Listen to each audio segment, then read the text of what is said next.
Every time I decide to buy a new thing, like a new car, a new watch, new shoes, I see it everywhere.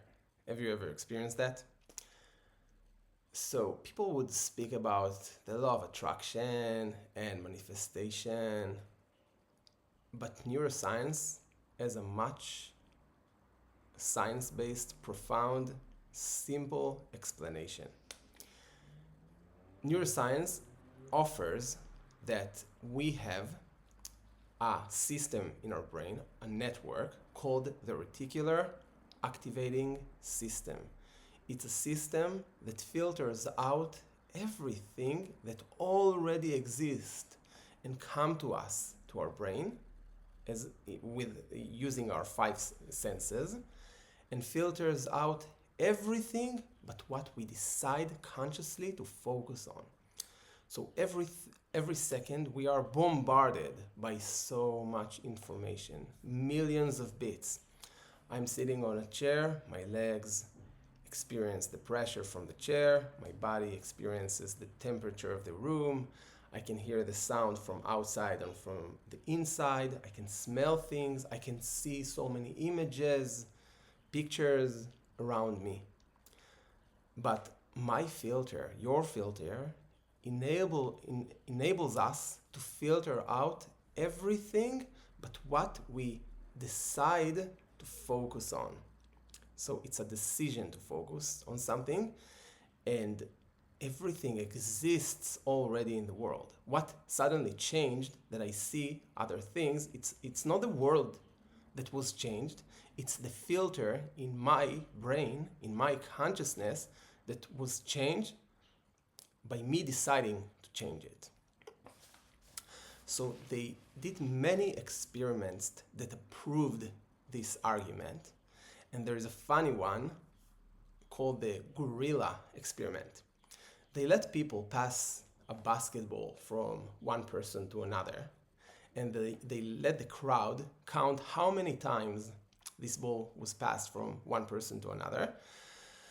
And some arbitrary person from outside put a gorilla costume and passed through these people, and the people in the crowd were so busy and focused counting how many times the ball passed from one another that many of them even didn't notice that the gorilla passed through them.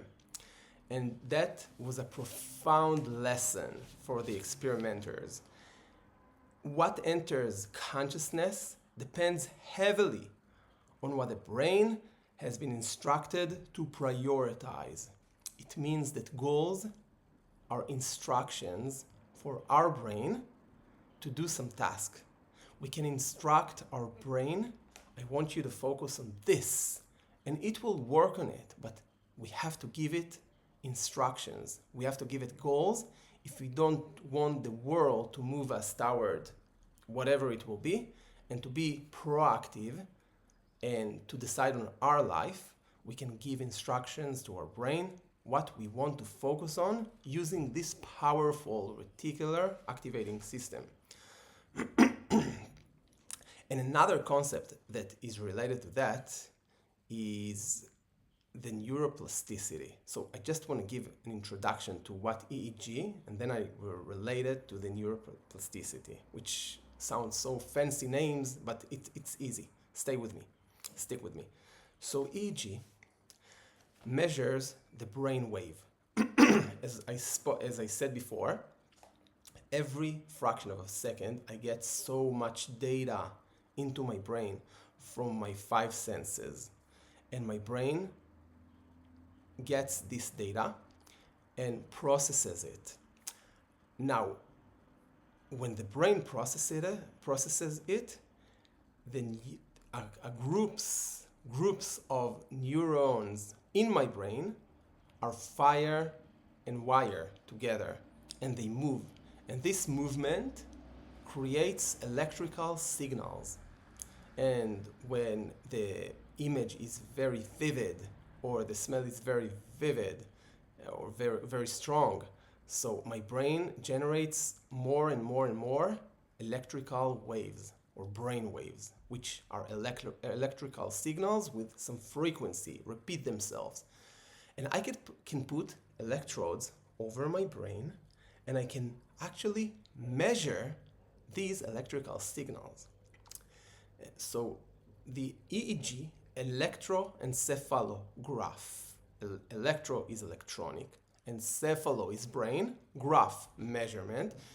This EEG, electroencephalograph, measures the brain waves that are generated as a result of this data, comes to my five senses, and my brain processes it and generate these brain waves. So I can measure these brain waves. So it turns out that our brain has other advantages rather than this RAS. It's called the neuroplasticity. It doesn't matter what age you are. It doesn't matter what you've been through. It doesn't matter anything. Your brain can become another brain if you practice it enough. And this neuroplasticity is the ability of the brain to change itself. So I can use consciously on my RAS, on my Reticular Activating System, the filter that we spoke before, and I can focus on something I want. I can give the instructions exactly as I want them, and if I repeat them enough, like 3 weeks, 4 weeks, months, I repeat them enough, I become the person I want to become. And it's so profound that neuroscientists put electrodes on someone's brain and measured the brain waves on a specific area, and they saw some pattern. And after months of this person consciously focusing on other things and changed his identity, they managed to measure different brain waves. He managed to change his brain waves. And this phenomena is called the neuroplasticity. And I submit to you that you, in your life, if you don't like something, or if you want to be someone, you want to change your identity, you want to change your self-image, you want to be a different person, you want to stop sabotaging yourself in some way, you want to quit smoking, you want to quit drinking, you want to be less shy, you want to be more confident, you want to be more charismatic, more warmth. You can change it consciously by your habits, and it's science-based. It's based on the Reticular Activating System that you first decide, I want to focus on that. From today on, this is me. And I order my brain that this is me, and I take action. And my action fires and wires these neurons together, and little by little, this Reticular Activating System combined with the neuroplasticity, the ability of your brain to change itself, will change you. It's so dramatic that suddenly you will feel inside of yourself a different person. You would say to yourself, I don't used to this person. It was another identity, and suddenly I'm a different person. You will feel that automatically you respond to people differently, you feel different in an interaction with people, you feel different with your relationship with money, your relationship with your kids, your relationship with your spouse, and everything will change for you, and it's a decision. This is the good news. It's a decision what I would like to focus on.